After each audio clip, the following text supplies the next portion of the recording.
Hey friend, today you're going to hear from my wonderful friend Lindsay, but I'm going to give you a bit of a heads up and a bit of a trigger warning. We're going to be really digging into some topics around mental health, and this is probably the kind of conversation that you're going to want to pop your earbuds in for and not have on in the car while your kids are around.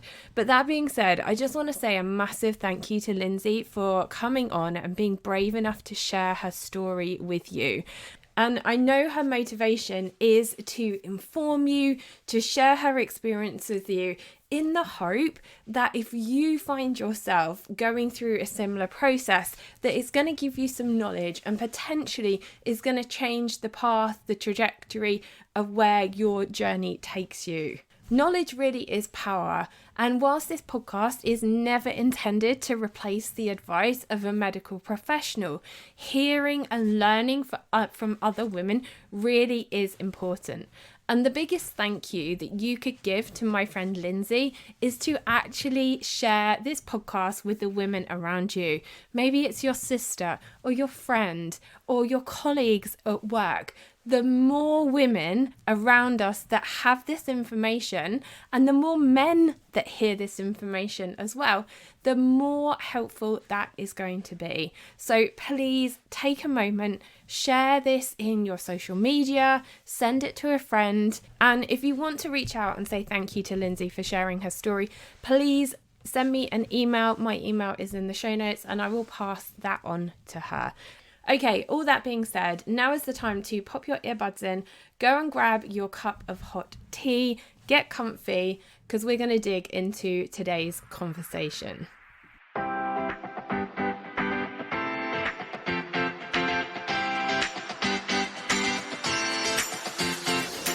Hey friend, welcome to the Fit Productive Mum podcast. I'm your host SJ.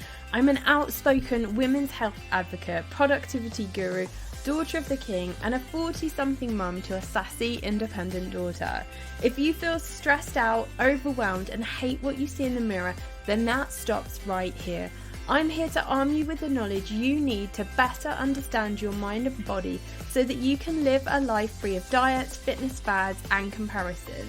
If you're ready to commit to making yourself a priority, to reconnect with your body and be a present, productive parent, then this is the podcast for you. Grab that superfood smoothie and let's dig in.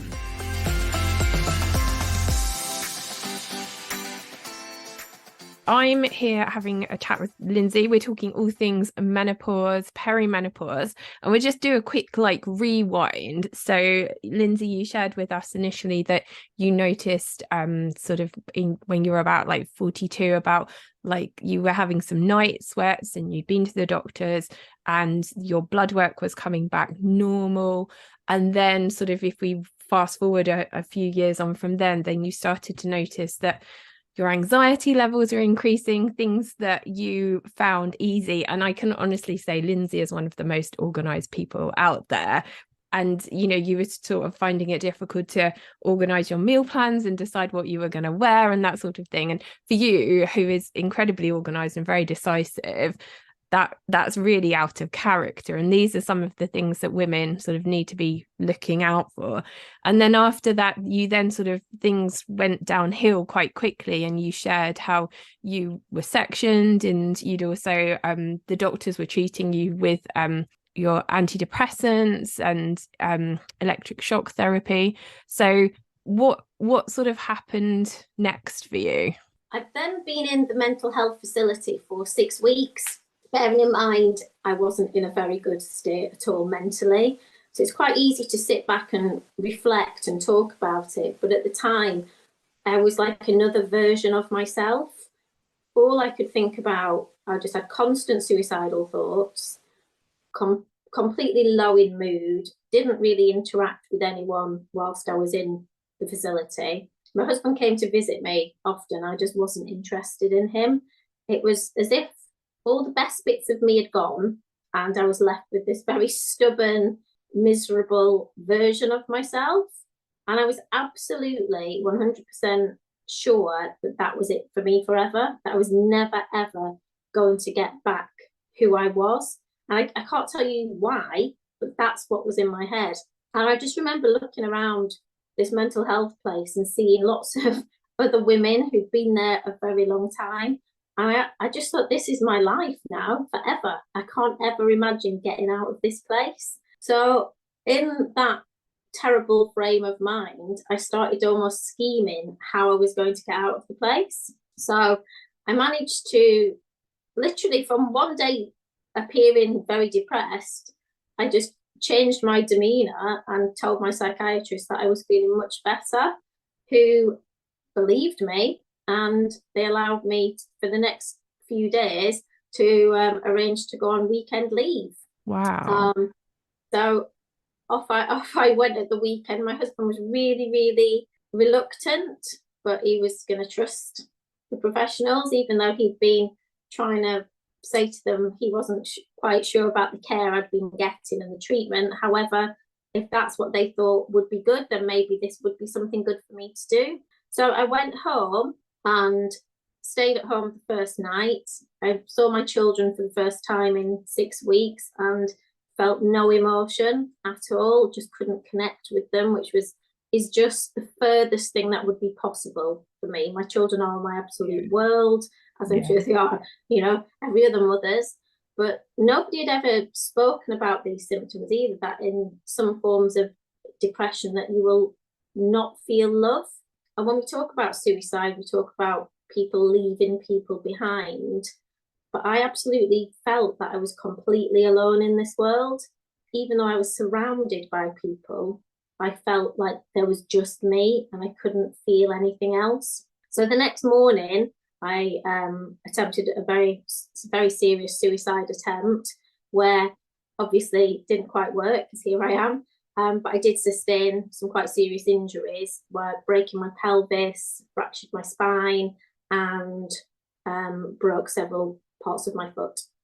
And that is, something that, having known you for so long, and I think it's something that women should sort of really think about, when it comes to symptoms. Like, as a mother, you love your children so much, and Absolutely. your family are absolutely everything to you. And for you to be in a situation where you're not feeling love towards them, that is just completely out of character. Was that something that you felt like you could vocalize at the time, or was it something you kept to yourself? No, I really did vocalize it because I'd never anything, and I was trying to read things on the internet about people with depression, and I couldn't really find it anywhere that anyone had ever said they'd stopped loving people.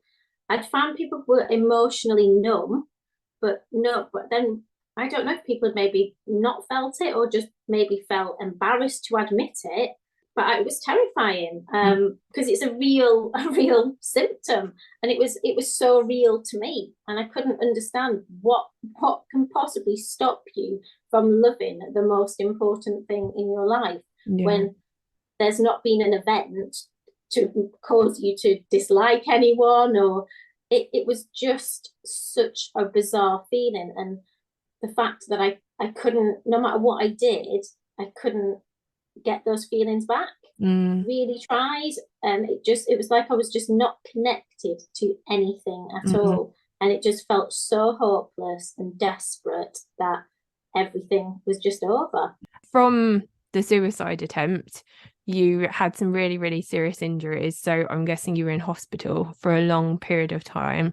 Yeah, I was then blue lighted to a major hospital, and they stabilized me. Thankfully, how my injuries were, they were managed to stabilize them, and that they managed to allow them to conservatively heal rather than pinning them all together. But it just meant that I would have a sustained, longer stay in hospital.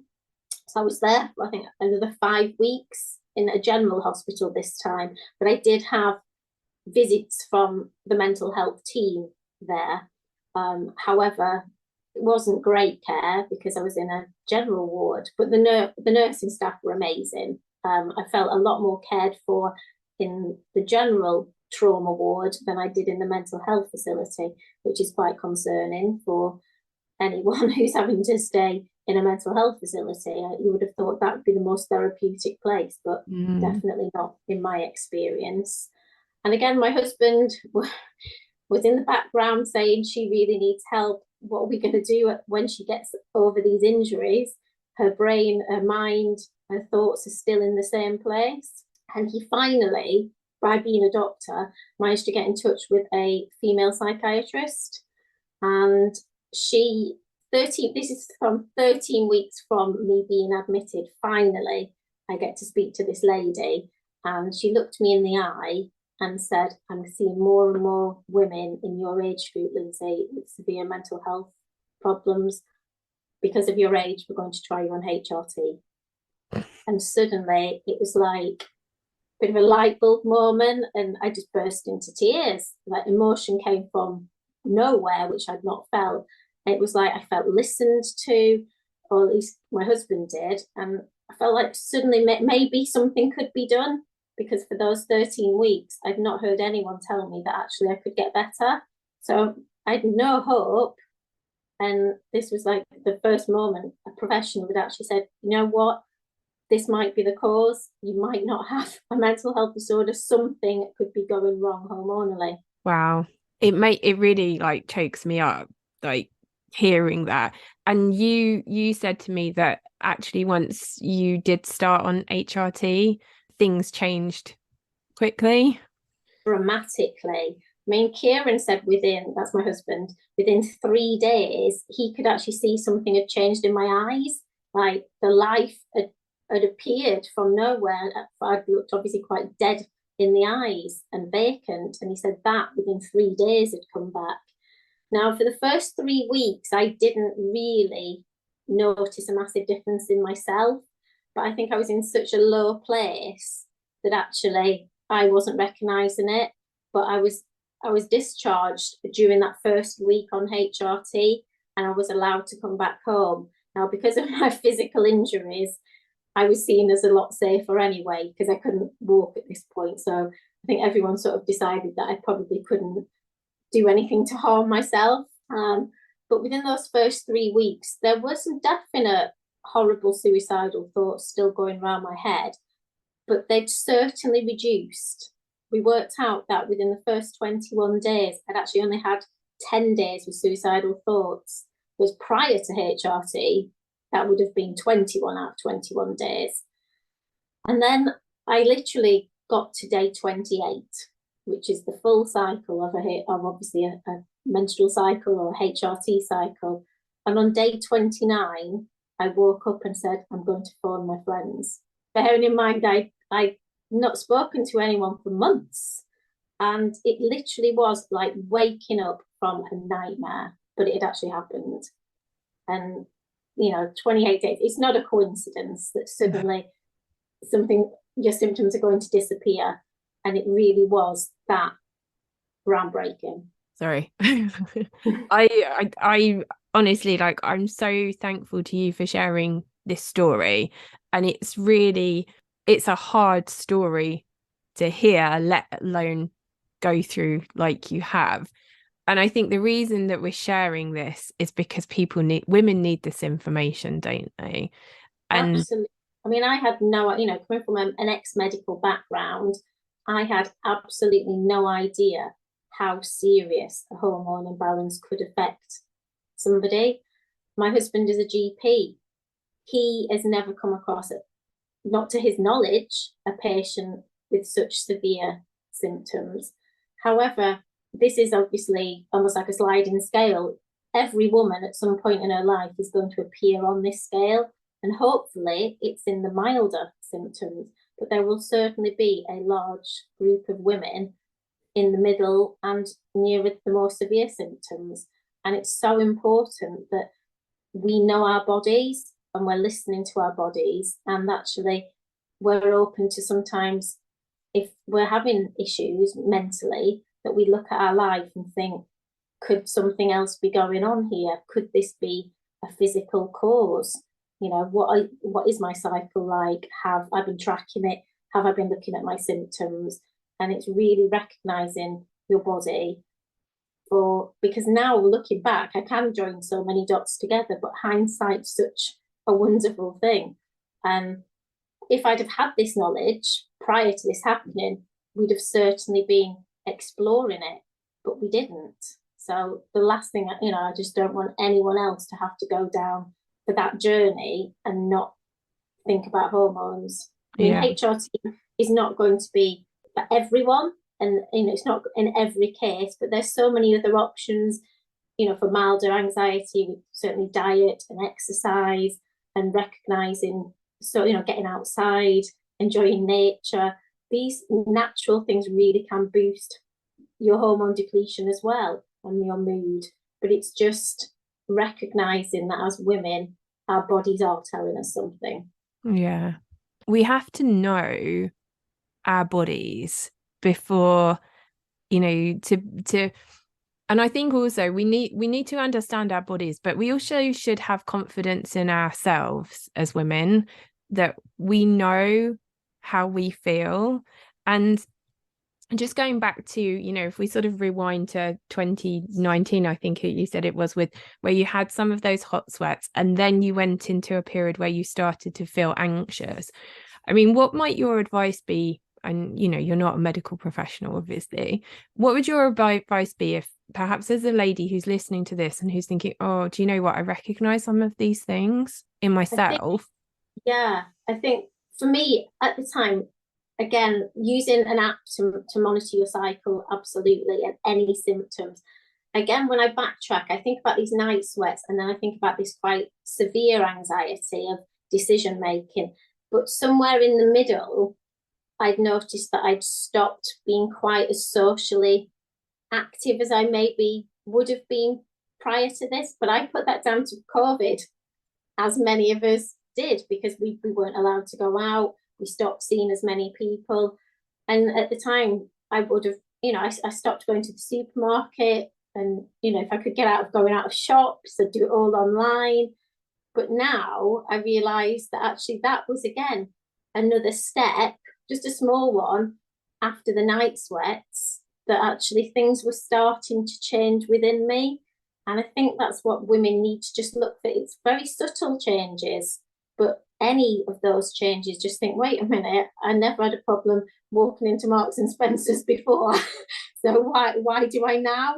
Yeah, just really small things. And I think it's just important just to acknowledge that maybe it's not just your busy life.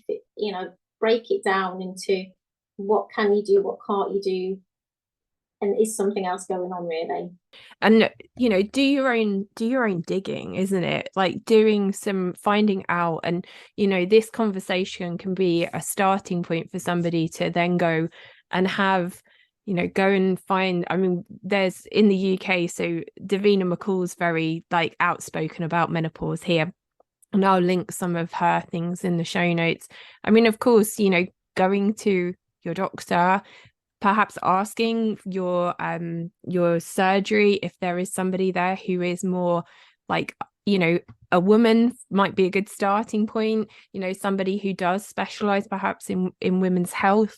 I know there's a lot of ladies listening to us that are in the US, and I know that your health system works quite differently to ours, but perhaps you might want to, with your insurance, see if you can find like a women's health specialist perhaps, and just start and having conversations with your friends, because I'm so glad that we had this conversation.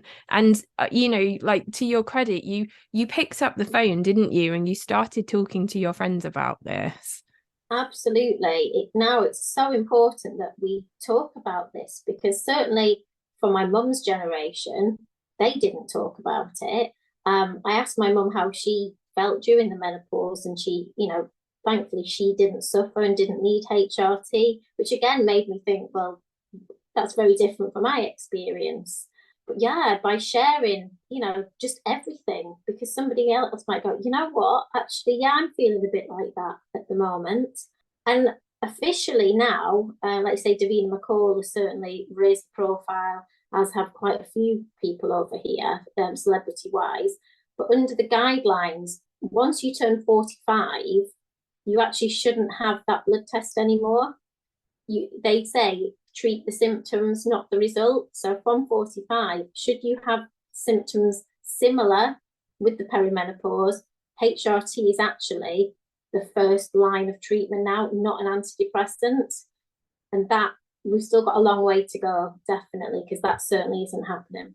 Yeah, and there's an awful lot, because you were younger, there's an awful lot of women in their late 30s, early 40s who we sort of have this like cut-off age of like, you know, that switch point, who are sort of going on under the radar. But I just want to say a massive thank you for coming on and sharing your story. It's incredibly, you're powerful, and you know, I'm sure there are women listening to this who you being bold enough to have this conversation, it's going to help and support them. So thank you so much for doing that. No, thank you. And even if just one person can listen and just go, actually, that's me, that's my sister, that's my daughter.